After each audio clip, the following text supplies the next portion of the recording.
Optical properties of colloidal solutions. The first optical property is our Tyndall effect. Okay, what does the Tyndall effect say? The Tyndall effect says that when a converging beam of light passes through a colloidal solution, okay, the path of light gets illuminated. Okay? It says that if I take a colloidal solution in a container, suppose this is a container, and I put a colloidal solution in it, okay, this is how it's a colloidal solution, and when I pass a converging beam of light through it, okay, this is the light source, from here, where the light is coming from, okay, I pass the light this way,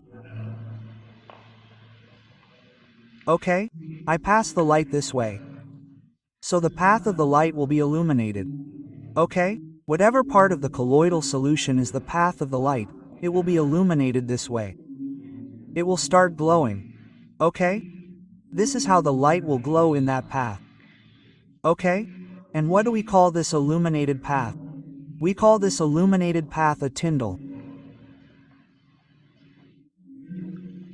cone. Okay? This illuminated path is called a Tyndall cone. Okay? Now the question comes, why do we have a Tyndall cone or a Tyndall effect? Okay? So, the Tyndall effect is due to the scattering of light by colloidal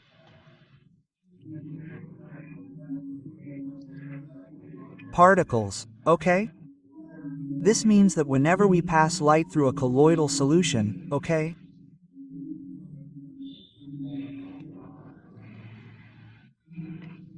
We pass light through any colloidal solution.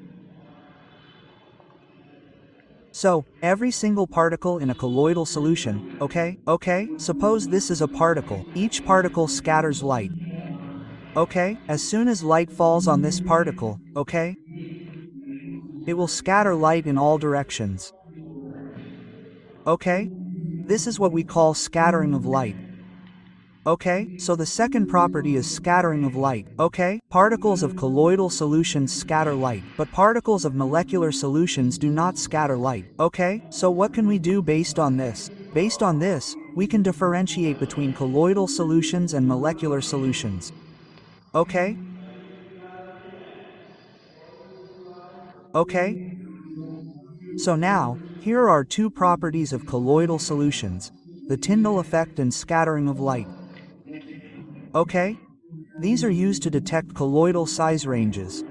Okay? We can use them to identify colloidal size ranges. Okay? An instrument called an ultramicroscope has been developed based on this. Okay? What is an ultramicroscope? It's an instrument used to detect particles in the colloidal size range.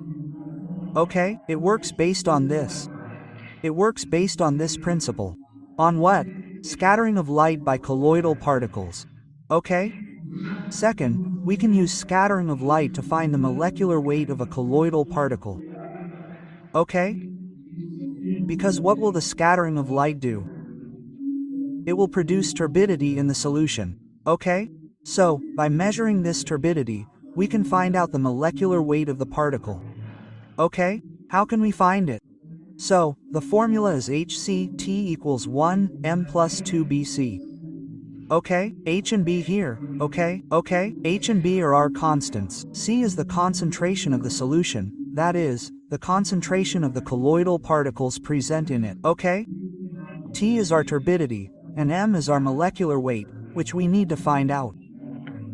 Okay, so, what can we do based on this formula? We can also find out the molecular weight of a colloidal particle, right, with the help of scattering of light. So, these were our optical